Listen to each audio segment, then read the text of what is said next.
Então, eu sei que você morre de medo, de insegurança, de estar lá no plantão 2, 3 horas da manhã, ou até de dia mesmo, né?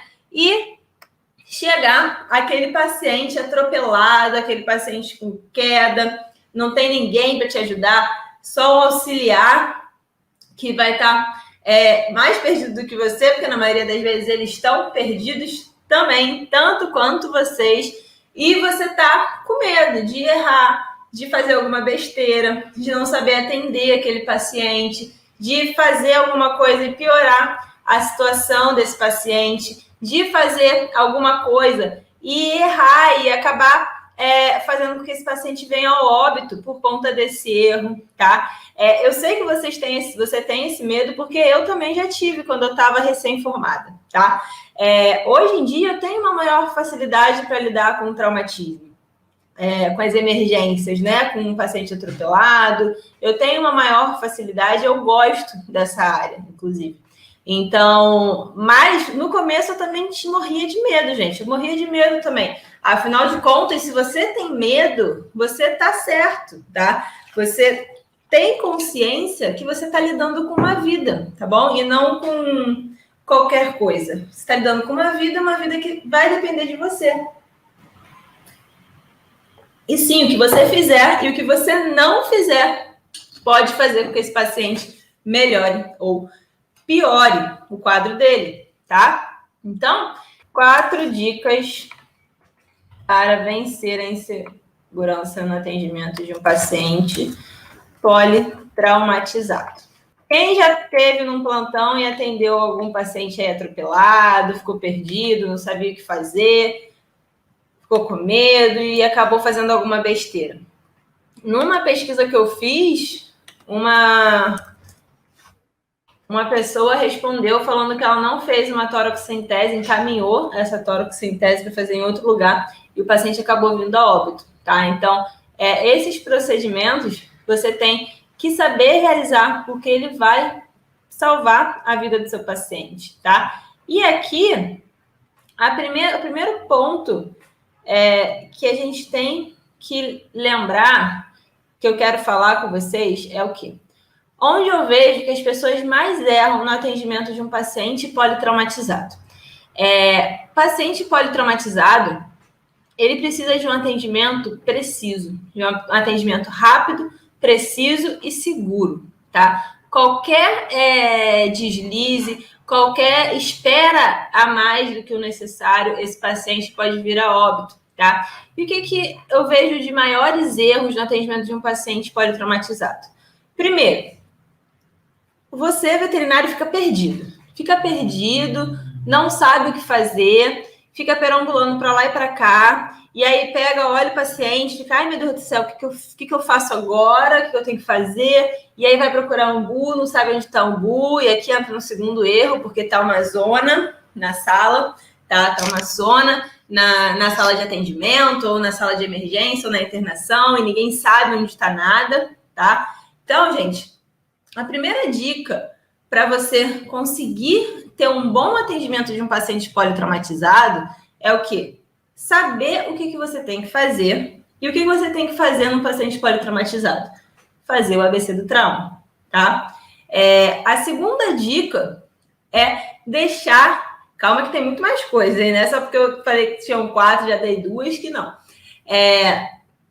Deixar as coisas organizadas e ter uma equipe preparada, uma equipe treinada para o atendimento de emergência. Porque não adianta nada você, médico veterinário, conhecer o ABC do trauma, saber o que você tem que fazer, mas o auxiliar que está contigo não sabe. O auxiliar que está contigo não tem a mínima ideia do que ele tem que fazer. E aí também a sala está toda bagunçada. E aí você que já está ali inseguro porque você não tem aquele conhecimento todo para fazer. Aí tá tudo bagunçado. O auxiliar que não sabe o que tem que fazer. Isso te deixa mais inseguro ainda, entendeu? Então você percebe que o ambiente e aquela questão de ter tudo organizado e treinado já te traz uma segurança maior, tá? Já te traz uma segurança maior. Então, ó, vamos colocar aqui. Ter um ambiente organizado e uma equipe treinada. Ter conhecimento do ABC do trauma e saber como realizar, tá? Aqui são duas dicas muito importantes. E quando a gente fala do ABC do trauma, a gente tem um outro problema muito grave no ABC do trauma. Por quê? Porque você, primeiro que você não entende a importância do conhecimento do ABC do trauma, tá? Você não sabe exatamente o que você tem que fazer e nem como tem que fazer e nem a importância disso, tá? É o que acontece. O ABC do trauma, ele foi um procedimento que ele foi protocolado por um médico depois de sofrer acidente e ele percebeu a equipe que atendeu ele, a família dele, totalmente perdida. Provavelmente igual os veterinários hoje são encontrados quando o tutor chega com um paciente politraumatizado. Tudo perdido, tudo sem saber o que fazer, sem saber como agir, onde olhar primeiro, o que faz primeiro, tá? E um grande erro é o quê? Normalmente são pacientes que chegam com fraturas, fratura exposta, grandes lesões em membro, avulsão cutânea, feridas graves. Normalmente são pacientes, dependendo do grau desse traumatismo, que chegam com feridas graves. E o que acontece? A sua mente, o seu subconsciente ali, seu inconsciente, ele quer tratar o que ele está vendo, o que aparentemente é mais grave para ele. E o que é isso? É aquela ferida exposta, aquela ferida feia, tá? São pacientes que muitas vezes eles chegam nesse estado aqui, ó. Até eu, quando chega algum paciente politraumatizado, a gente tende a querer olhar logo aquela ferida. Se for um paciente ali com uma proptose de bulbo ocular, por exemplo, a gente tende a querer ver aquele olho porque chama mais a atenção da gente. Mas isso é um erro. Por exemplo, se chega um paciente assim, atropelado com essa ferida, o seu organismo já vai querer ir lá e mexer naquela pata, olhar o que tem naquela pata, mexer naquela ferida, tá? Ou então, olha esse outro caso aqui, ó. Esse caso aqui é um caso bem interessante, mas ele chegou já depois de um tempo do acontecido. E eu até discuti esse caso na última reunião com o pessoal lá do Segredo de Ambulatório Cirúrgico, porque foi um caso bem interessante, assim, bem que me chocou também. Esse paciente, diz a tutora, né, que ele fugiu, foi atropelado por um caminhão e ela só encontrou o cachorro 2 dias depois. Olha isso, gente. Ele tinha uma avulsão cutânea, totalmente a pele do abdômen ali totalmente solta, tá? Então tava tudo solto ali ao redor. Subcutâneo, tudo avulsionado. Tem um vídeo aqui, ó, que vocês conseguem ver melhor. Então essas coisas chamam a nossa atenção, querendo ou não, chama a sua atenção e você tende a querer olhar isso primeiro. Mas dá só uma olhada nisso. Olha o grau de respiração desse paciente. Olha a avulsão cutânea que tinha. Estava tudo solto, tudo infeccionado, tudo sujo. Necrosado, tecido necrosado. Minha mão inteira entrava ali, tá vendo?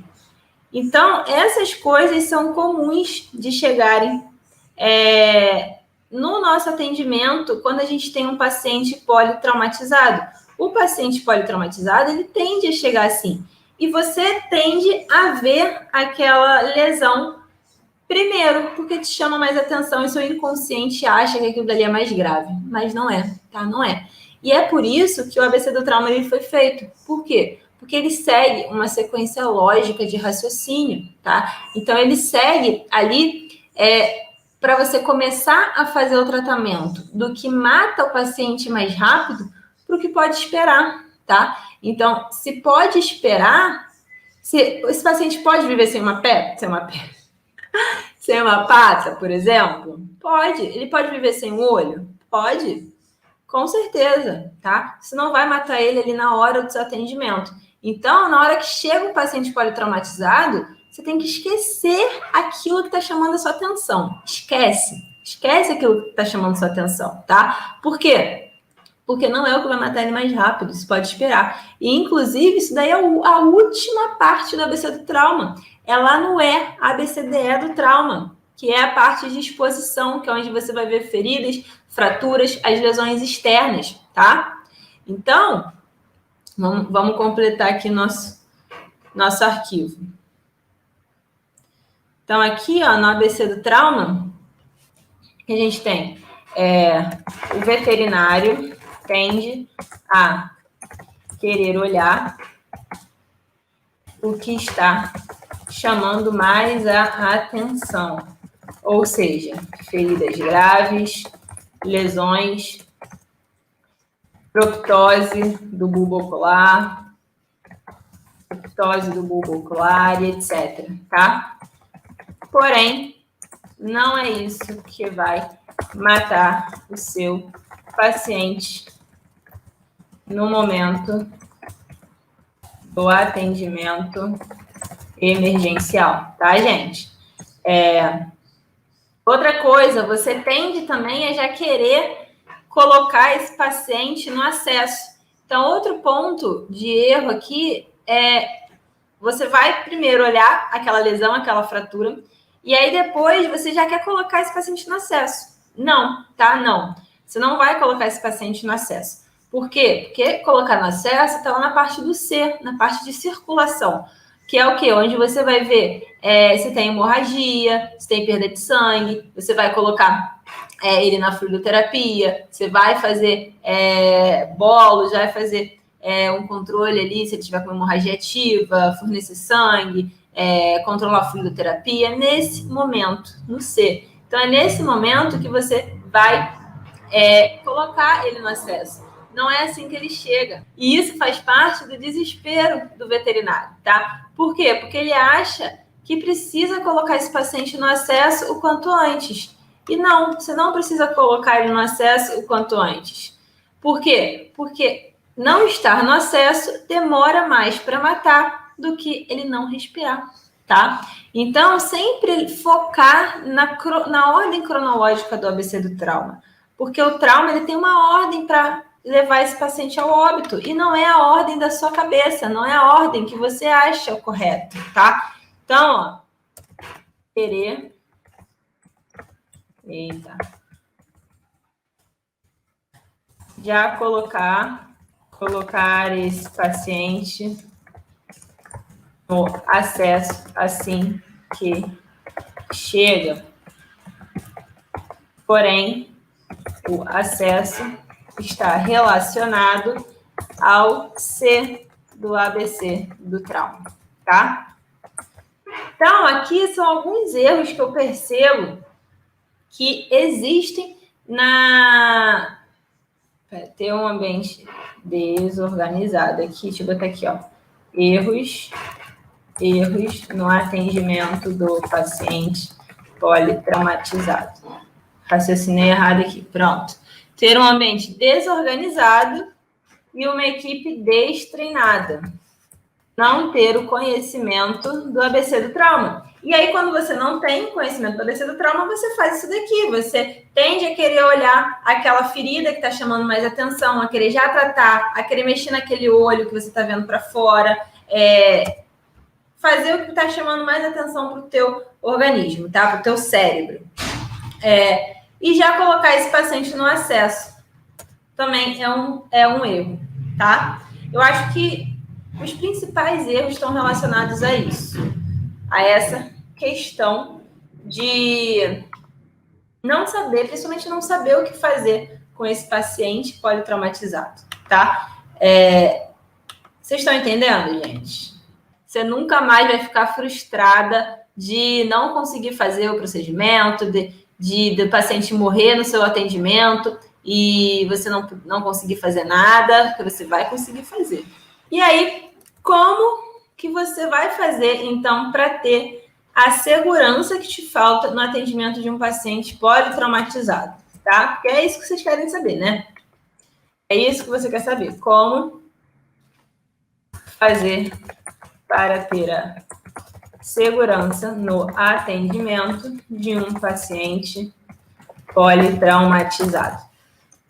Primeiro, gente, antes de tudo, como eu falei antes, na emergência, no paciente politraumatizado, tempo é tudo, tá? Tempo é tudo. Então, você não pode perder tempo no atendimento desse paciente.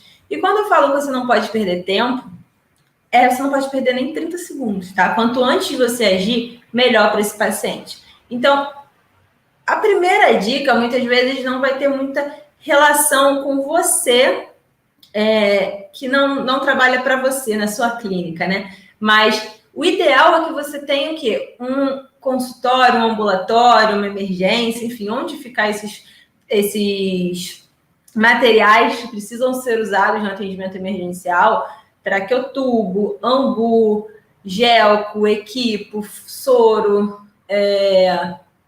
as drogas de emergência, todos esses medicamentos, eles têm que estar organizados de uma maneira que todo mundo que trabalha naquela clínica saiba onde está, tá? E, juntamente com isso, não era essa palavra que eu queria não, mas tudo bem. Juntamente com essa organização, você precisa ter um preparo da equipe. Então, toda a equipe, ela tem que estar preparada para um atendimento emergencial, tá? Por quê? Porque, de acordo com o Guidelines, com o último Guidelines de emergência, você precisa de 5 pessoas para fazer um bom atendimento emergencial, tá? Então, é um para massagem, é um para ventilar, é um volante na sala para pegar droga, aplicar medicamento, tá? Os outros eu não me recordo agora. Mas são 5 pessoas o ideal. 3, você já consegue fazer um bom atendimento, tá? Mas normalmente a gente tem 2 ou 1, né? 2 ou 1. Então isso dificulta. Então, se você tiver 5 e tiver um ambiente desorganizado, já fica difícil. Se você tiver 2 ou 1, a gente sabe que às vezes rola plantão sozinha, né? Então, ou é você o enfermeiro, ou é você e você. Se você tem só 2 pessoas e ainda tem um ambiente totalmente desorganizado, onde você não sabe onde está nada, complica a sua vida e complica muito mais a vida do paciente, tá? Então, organização nesse momento é fundamental. Teve uma vez que eu me lembro, assim que eu voltei da residência, eu atendia, fazia plantão numa clínica aqui perto de casa. Era um domingo de tarde, se eu não me engano, estava eu e o enfermeiro. E chegou um paciente atropelado, politraumatizado, acho que foi atropelamento, não lembro. E aí o cachorro parou e eu fui procurar o traqueotubo não estava, o laringo não estava dentro da caixa do laringo, o traqueotubo não estava onde devia estar, o ambu estava perdido, o ambu estava com a válvula solta quando a gente achou. Olha o tempo que se perde. Esse paciente veio ao óbito, tá? Então, se você não tem um ambiente organizado, você perde muito tempo procurando as coisas, muito tempo procurando as coisas. E o tempo é crucial para o atendimento de um paciente politraumatizado, tá? Então, vamos colocar aqui. Mas se você... Janaína, mas eu não trabalho para mim, eu trabalho numa clínica e tudo mais. Tudo bem, eu sei que aí fica mais difícil você conseguir manter uma organização quando o negócio não é seu.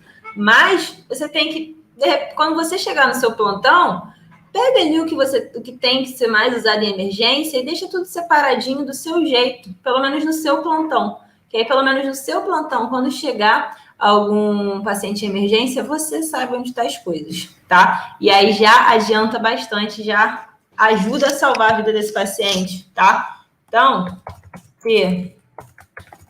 ter um ambiente organizado, uma sala de emergência com as drogas, laringo, traqueotubo, ambu, tudo em seus devidos locais e organizados, favorecendo a utilização quando necessário, tá? Equipe treinada, tá? Então, não é você que é o médico veterinário que só você tem que saber fazer esse atendimento. Como eu falei, você tem que ter pelo menos 3 pessoas para fazer esse bom atendimento, tá? Então, se você tem ali você e o enfermeiro, normalmente vão ser 2, mas se vocês estiverem bem treinados e com um ambiente organizado, já ajuda muito a salvar a vida desse paciente, tá? Já ajuda muito, muito. Então, treinar essa equipe. Se você não for o dono do local que você trabalha, pelo menos tenta, né?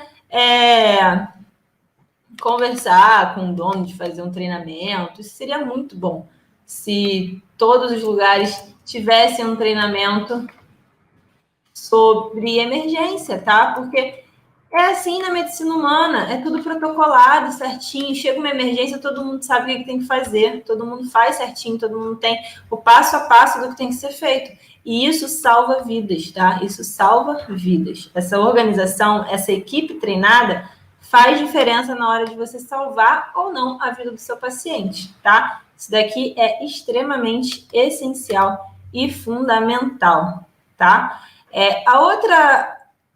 A outra questão aqui, antes de entrar no ABC do trauma, é o quê?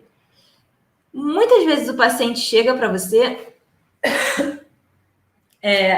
com um paciente, o proprietário muito nervoso, muito ansioso, muito desesperado na maioria das vezes, sem saber o que fazer.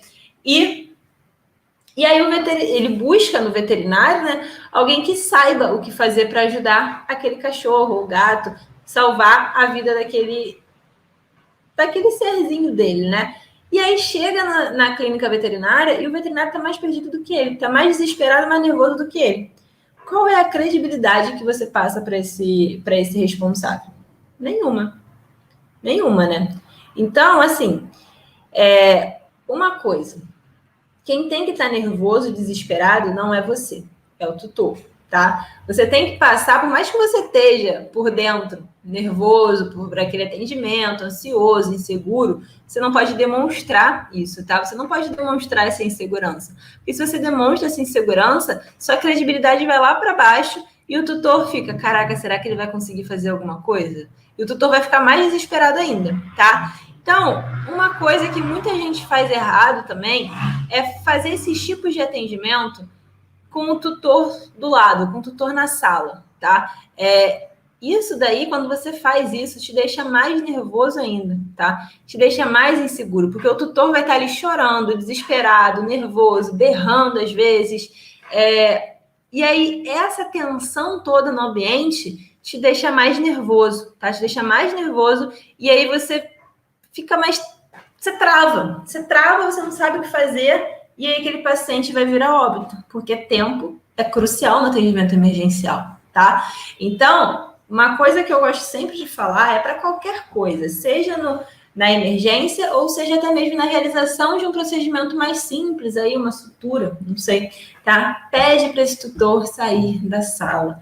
Não fique com o tutor dentro da sala, junto com você, fazendo os procedimentos. Vai chegar esse tutor desesperado, nervoso, e você só vai virar para ele e vai perguntar o que aconteceu, tá? Você só quer saber o que aconteceu. Ah, doutor, ele caiu do 10º andar, sei lá.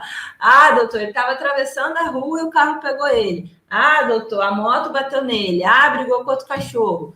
É só isso que você precisa saber nesse momento. Você também não precisa fazer uma anamnese perfeita, aprofundar ali. Ah, a vacina está em dia? Qual a ração que ele come? Tomou remédio verme? Não, nada disso importa nesse momento, tá? Nada disso importa. Você só quer saber o que aconteceu para você seguir o seu atendimento. Só isso, saber se foi atropelado, se foi queda, se foi briga, se foi naquele momento, só isso que você precisa saber, mais nada. E aí você pega o cachorro e entra para onde você tem que entrar, seja consultório, seja ambulatório, seja sala de emergência, seja internação, enfim. Cada clínica faz esse tipo de atendimento num local diferente, né? Então, você vai pegar esse paciente, levar e falar, espera aqui, daqui a pouco eu volto. E vai, e deixa o tutor lá na sala. E faz o que você tem que fazer, tá? E faz o que você tem que fazer. Isso já vai te deixar mais calmo, mais tranquilo, porque não tem aquele tutor ali gritando, chorando, nervoso, junto com você na sala, tá bom? Não realizar nenhuma conduta com o responsável na sala com você, tá? Você é a pessoa que tem que estar calmo e tranquilo no momento do atendimento e estar com o responsável na mesma sala te deixa mais nervoso, tá bom? Então, é um detalhe básico, assim, é um detalhe que muitas vezes a pessoa passa despercebido, não liga muito, tá? Mas é importante, isso é muito importante. Você vai ver que no momento que você pede para o tutor sair da sala, você vai ficar mais tranquilo, você vai ter um pouco mais de tranquilidade, tá? Então, isso daqui vale para qualquer coisa, tá, gente? Qualquer procedimento ambulatorial cirúrgico, se você tiver que fazer uma sutura, reduzir um prótese de reto, desobstruir um gato, sempre pede para o tutor sair, tá? Te deixa mais tranquilo, tá bom?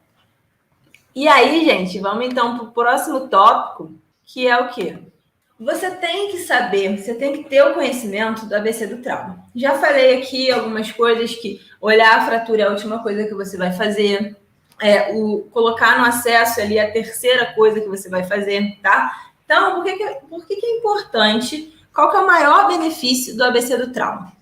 O ABC do trauma, ele foi criado para você tratar um paciente do que mata mais rápido para o que pode esperar, tá? Então, você tem uma sequência lógica lá, A, B, C, D, E, tá? E o que mata mais rápido nesse paciente? É o A, é a obstrução das vias aéreas superiores, tá? Primeira coisa que você tem que fazer é fornecer oxigênio para esse paciente, independente dele estar com obstrução das vias aéreas superiores ou não. Você vai avaliar as vias aéreas superiores, fornecer oxigênio e ver o que você pode fazer para melhorar a oxigenação, o fornecimento de oxigênio desse paciente, tá? E aí você tem diversos métodos para fazer isso. Você pode colocar uma sonda nasal, você pode fazer entubar esse paciente, você pode colocar máscara, você pode colocar numa caixinha de transporte, normalmente isso daí não é tão recomendado no momento de emergência, né?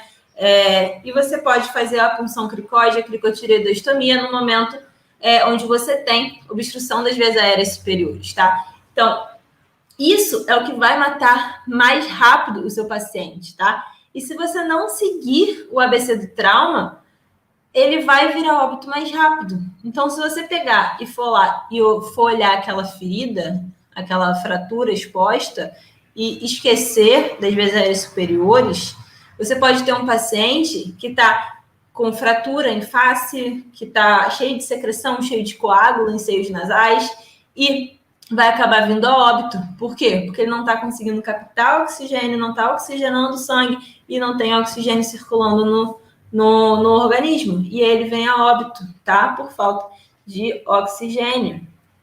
Então, aqui, ó, a nossa quarta dica é o quê? Conhecer o ABC do trauma. Não é só você que tem que conhecer o ABC do trauma, é você e a sua equipe, tá? Você e o auxiliar que trabalha com você. Todo mundo tem que saber fazer esse atendimento de emergência. Por quê? Porque enquanto um faz uma coisa, o outro faz a outra. E aí as coisas vão acontecendo em conjunto, tá? E lembrar que o quê? Tempo salva vida, tá? Cansar de repetir isso. Então, parece que é muita coisa quando você pensa, mas quando se explica o ABC do trauma, mas não, são coisas que você faz rápido. Você faz um atendimento rápido, preciso, não demora, tá? São coisas rápidas, principalmente o A e o B são coisas rápidas, tá? Então, A, B, C, D, E. O A é o quê? As vias aéreas superiores. O B é o quê? Respiração. Então, é nesse momento que você vai pegar e vai avaliar a respiração desse paciente. Pode ser nesse momento que você precise fazer uma toracocentese. Por quê? Porque você vai escutar esse paciente e você vai ver, tem som abafado. Você vai conseguir fechar um diagnóstico, vai percutir ao escutar, ver se tem fratura de costela, ver como é que está o movimento respiratório, ver se tem possibilidade de hérnia diafragmática. E, pelo amor de Deus, gente, se esse paciente tiver dispneico, você não vai levar ele para a sala de raio-x nesse momento, tá? Não vai. Por quê? Você precisa estabilizar esse paciente antes de levar ele para fazer uma radiografia, tá? Ah, Janaína, mas como é que eu vou fazer uma toracocentese? Vai que ele tá com uma hérnia diafragmática, vai que eu perfuro algum órgão. Gente, a toracocentese é um procedimento diagnóstico, um procedimento terapêutico.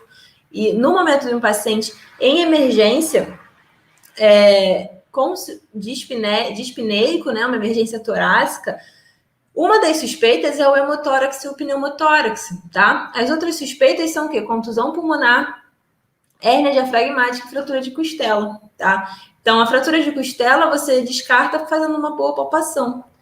E aí, quando você faz uma toracocentese, você descarta ou faz o diagnóstico de outras duas patologias, né? Então, você pode ou descartar o hemotórax e o pneumotórax, ou confirmar um diagnóstico de hemotórax ou pneumotórax. E quando você faz esse diagnóstico, você melhora o prognóstico do seu paciente, tá? Porque se você fez a toracocentese, diagnosticou que tem um hemotórax, um pneumotórax, você vai seguir um protocolo de tratamento, de atendimento, focado nesse problema que ele tem, tá? E aí as chances de você salvar essa vida são muito maiores do que como a pessoa que mandou no questionário falando, encaminhei o paciente para fazer toracocentese, ele veio a óbito.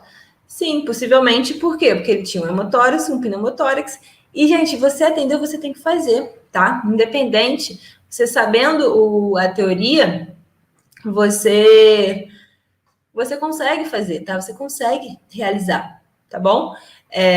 E por mais que seja que você erre no primeiro, até domingo a live vai ficar no ar.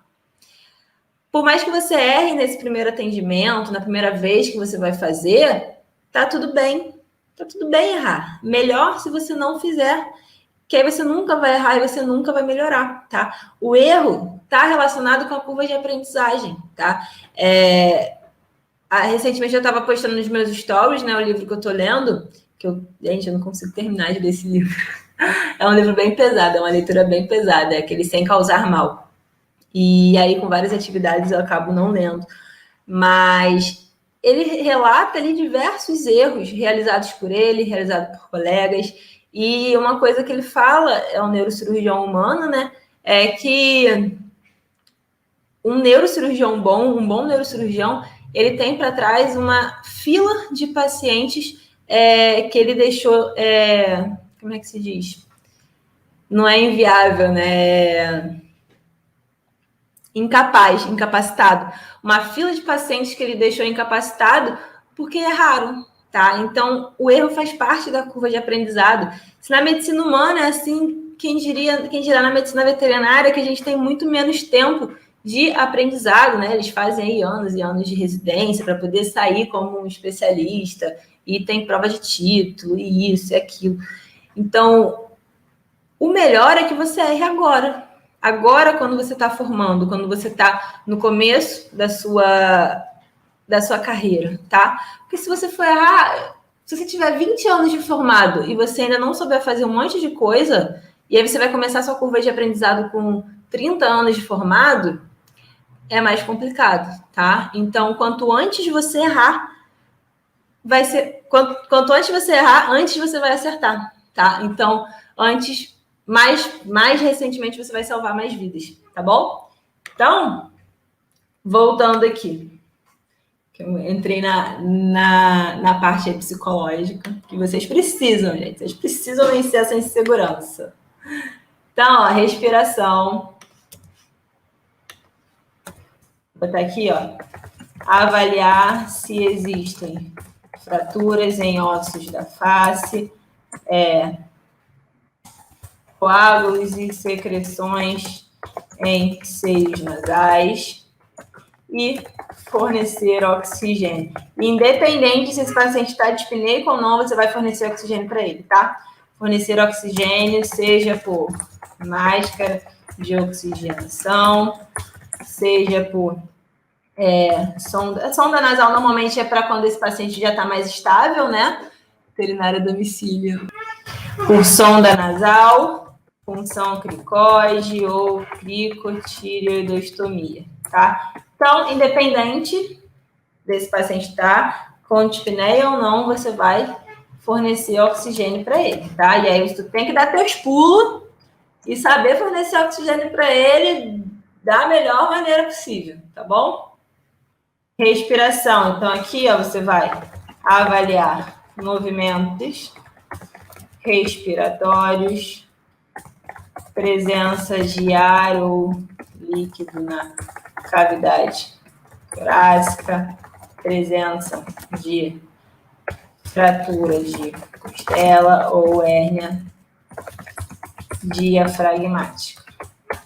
Nesse momento, pode ser necessária a realização de toracocentese e a colocação de um dreno torácico. Gente, pode ser que você precise colocar um dreno torácico na emergência, você sabe? Quem sabe colocar um dreno torácico aí, me diz. O C é a circulação, tá? Então, lembra lá que eu te falei? Aqui em cima, um dos erros é que a pessoa já quer chegar e colocar esse paciente no acesso. Não, coloca logo no acesso, porque se ele parar, já tem acesso para fazer atropina, adrenalina, já está no acesso, já fica mais fácil. Calma, relaxa. Se você não fornecer oxigênio para esse paciente, ele tiver com alguma alteração, ele vai vir óbito, aí ele vai parar. Ele vai parar enquanto você está colocando ele no acesso. E aí vem o veterinário e fala, ainda bem que eu estava colocando no acesso, porque eu consegui fazer alguma coisa.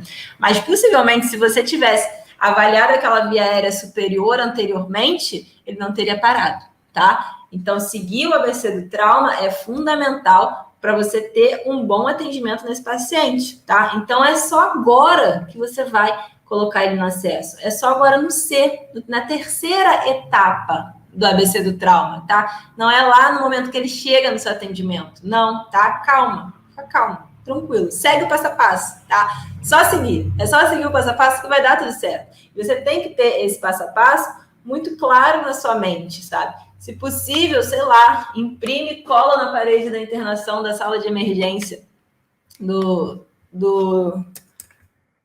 da clínica, tá? Então, aqui, ó, o que você vai fazer nesse momento? Você vai colocar ele no acesso, você vai verificar se tem hemorragia ativa, se tem hemorragia intraabdominal, tá? Então, agora você vai precisar fazer o quê? Uma abdominocentese, possivelmente, tá? Então, você vai precisar fazer uma abdominocentese para ver se tem um hemoabdômen ou um uroabdômen, tá? Ou hemoperitônio, uroperitônio, tá? Você tem que fazer uma abdominocentese para conferir isso. Porque você pode ter tido, é muito comum ter ruptura de baço ou de fígado, né? Ou dos dois concomitantemente. O principal órgão, os principais órgãos que causam hemorragia no trauma são o baço e o fígado, tá? Então, avaliar esses dois órgãos é fundamental. Bom, avaliar esses dois órgãos, não, né? Fazer uma abdominocentese é fundamental para isso. Então, ó, nesse momento, você vai avaliar, colocar ele no acesso, avaliar se existe hemorragia ativa intraabdominal. Nesse momento, será necessária a realização de abdominocentese. E aqui, gente, entra na mesma questão da toracocentese ali no D, tá? Porque se você faz a abdominocentese, você vai diagnosticar ou excluir a presença de sangue ou de urina na cavidade abdominal. E se você exclui ou diagnostica, muda o seu protocolo de atendimento, tá? Então, se você diagnosticou um hemoabdômen, um uroperitônio, você vai encaminhar esse paciente para cirurgia de emergência, tá bom? Então, se você não diagnosticou, você continua o seu tratamento aí, a sua estabilização na sala de emergência desse paciente, tá bom? E aí, gente, a gente tem aqui os dois últimos pontos, né? Que é o D e o E. O D é o quê? O D é quando você vai avaliar o estado neurológico do seu paciente, tá? Então, aqui você vai fazer a escala de coma, você vai fazer aquela escala para ver se esse paciente está em coma e o grau dele, tá? E aí, é somente agora, no E, que você vai pegar e vai olhar com mais atenção para aquela ferida, tá? E aí, se você conseguiu estabilizar aquele paciente, você vai tratar aquela ferida, tá? Você vai escovar, debridar, lavar, suturar, fazer o que tem que ser feito, mas se você não tiver conseguido estabilizar esse paciente, você não vai mexer naquela ferida, tá? Você pode até dar uma mexida, dar uma melhorada, uma higienizada, mas o seu foco é manter esse paciente estável, tá? Fazer aquele tratamento agressivo mesmo do tratamento de feridas, você só vai fazer com um paciente estável, porque você precisa sedar, você precisa lavar, escovar, suturar. Você precisa fazer uma série de coisas que, se o seu paciente não está estável, é arriscado, tá? É arriscado. E aí, nesse momento, você vai fazer o quê? De repente, enfaixar o membro, fazer uma boa limpeza, mas não daquela forma tão agressiva, tá? Diminuir a contaminação e fechar, fazer um curativo, botar alguma pomada, tá? Nesse momento também você vai avaliar ali uma proptose de bulbo ocular, refazer o reposicionamento, se for possível, ou encaminhar para a cirurgia de anucleação, se for o caso, tá? Então, é nesse momento o último passo da AVC do trauma, que você vai fazer o que a maioria tende a fazer no começo, que é o quê? Sair mexendo naquele membro, naquele osso que está exposto, naquela ferida, naquela fratura, naquele olho para fora, tá? É só nesse momento, no último tópico. Mas é o que eu falei, a gente fica achando... Eu falei aqui todos os tópicos da AVC do trauma. E a gente acha que vai demorar muito até eu ver as vias aéreas, até eu ver a respiração, fazer a toracocentese, botar no soro, fazer a abdominocentese, não sei o quê. É muita coisa, vai demorar muito e o paciente vai morrer. Não, porque são passos rápidos, são coisas rápidas de você avaliar. Você vai chegar, vai olhar para a cara desse paciente, vai palpar, ver se tem fratura, ver se ele está respirando, ver se tem... Eita, Nala deu um piti aqui sonhando.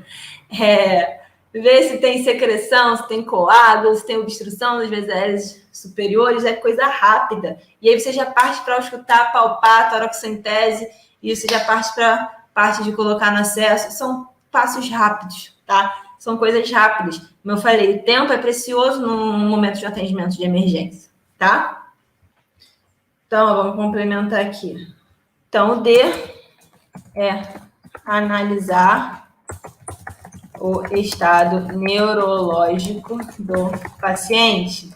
O E, avaliar e tratar feridas graves, proptose de bulbo ocular, lesões externas no geral, tá? Somente aqui. Isso só será avaliado no último passo do ABC do trauma. Porque isso daqui é muito comum, tá? É um erro muito comum as pessoas quererem já olhar a lesão e esquecer de todo o resto. O que eu quero que vocês absorvam? Primeiro, você não vai ficar calmo desde o começo, tá? Os primeiros atendimentos emergenciais vão ser de forma insegura, e Marina também não sabe. Então, Marina, já bota o celular para despertar. Segunda-feira, 8 horas da manhã, a aula 1 vai estar liberada para você aprender aí a colocar um dreno torácico, na primeira aula do desafio de Travavet. Então, saber que você não vai ter segurança total para atender um paciente politraumatizado desde o começo, tá? Você vai ter insegurança. Eu tinha muito medo, eu tinha muita insegurança, não sabia o que fazer, ficava perdida, tá? Eu lembro uma vez... Essas histórias de recém-formado, né, gente? Eu nem lembrava mais dessa história, eu lembrei agora. Eu cheguei no plantão, fui trocar plantão com uma amiga e ela estava com um paciente na sala de emergência, estava sendo cirúrgico, acho, que tinha parado, aí ela tinha conseguido reverter, aí ele parou de novo, aí ela me pedia fazer as coisas, eu ficava perdida. Gente, o que eu faço?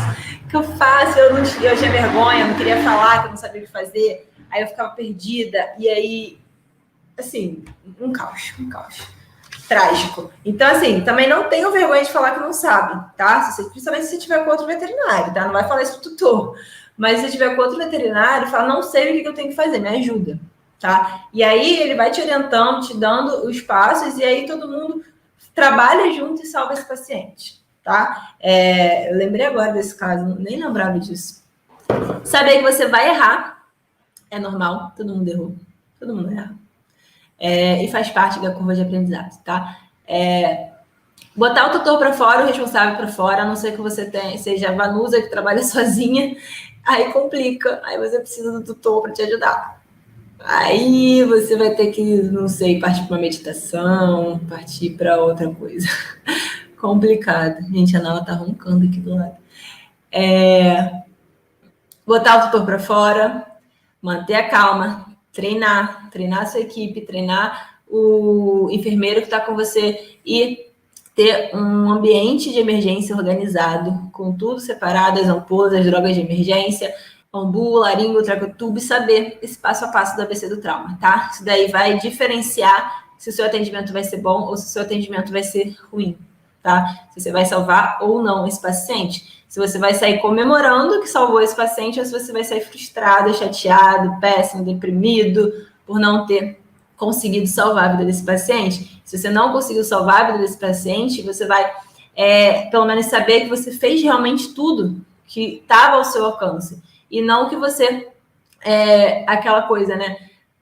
O paciente chega mal e aí o veterinário não sabe o que fazer, aí fica perdido, não faz, e aí, tava mal, né? Ia morrer mesmo. Será? Será que se ele não caísse na mão de outro veterinário que soubesse o que tinha que fazer, ele não sobreviveria?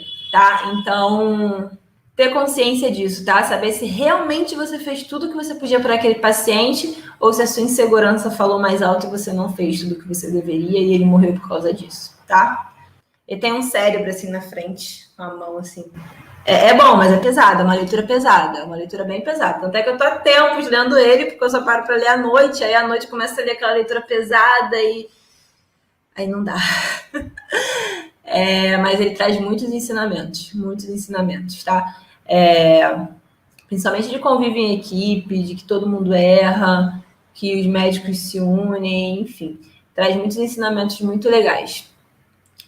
Sem causar mal, tá? De um neurocirurgião, ele conta vários relatos de caso, da visão de um médico, né? A visão de um neurocirurgião desses casos ali, como humano.